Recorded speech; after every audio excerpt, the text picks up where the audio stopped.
নমস্কাৰ। ৭৬ সংখ্যক স্বাধীনতা দিৱস উপলক্ষে মই এটি কবিতা আবৃত্তি কৰিব ওলাইছোঁ। মই আবু জাফৰ। আৰু কবিতাটোৰ শিৰোনাম স্বাধীনতাৰ অমৃতপ্ৰাণ। কবি জহিৰুল ইছলাম আহমেদ। হে ৰাজন, হে জনগণ, ভাবিছা নেকি স্বাধীনতা মাথো এটি উৎসৱ? ই যে লক্ষজনৰ কেঁচা তেজৰ ফাকুৰে খেলা কলি। কুকুৰ মেকুৰীৰ দৰে জীৱন নিৰ্বাহ কৰা অজস্ৰজনৰ ধৈৰ্য, কষ্ট আৰু জীৱন ত্যাগৰ ফল।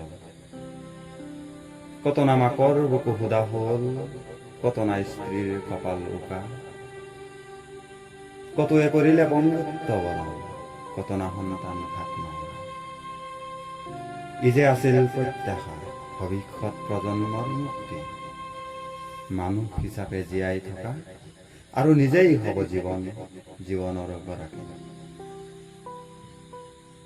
সিহঁতে অনুভৱ কৰি পৰাধীনতাৰ সোৱাদ আজৰি আনিছিল স্বাধীনতা, আৰু দেখুৱাইছিল স্বাধীনতা জন্মগত সত্য। সিহঁতে আৰু বুজি পাইছিল অৰ্ধাহাৰ অনাহাৰ অৰ্ধ উলংগৰ জ্বালা।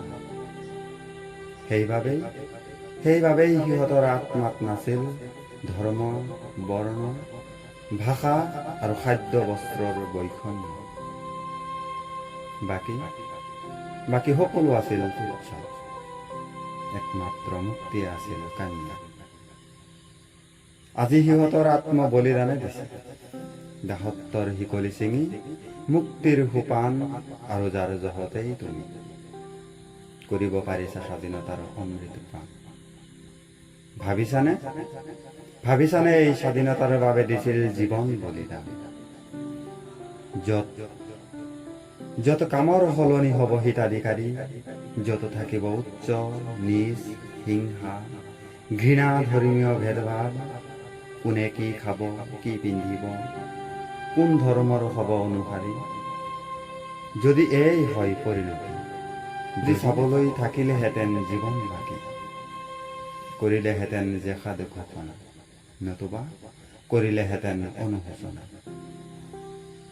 হে ৰাজন, হে জনগণ, ভাবিছা নেকি স্বাধীনতা মাথো কেৱল এটি উৎসৱ?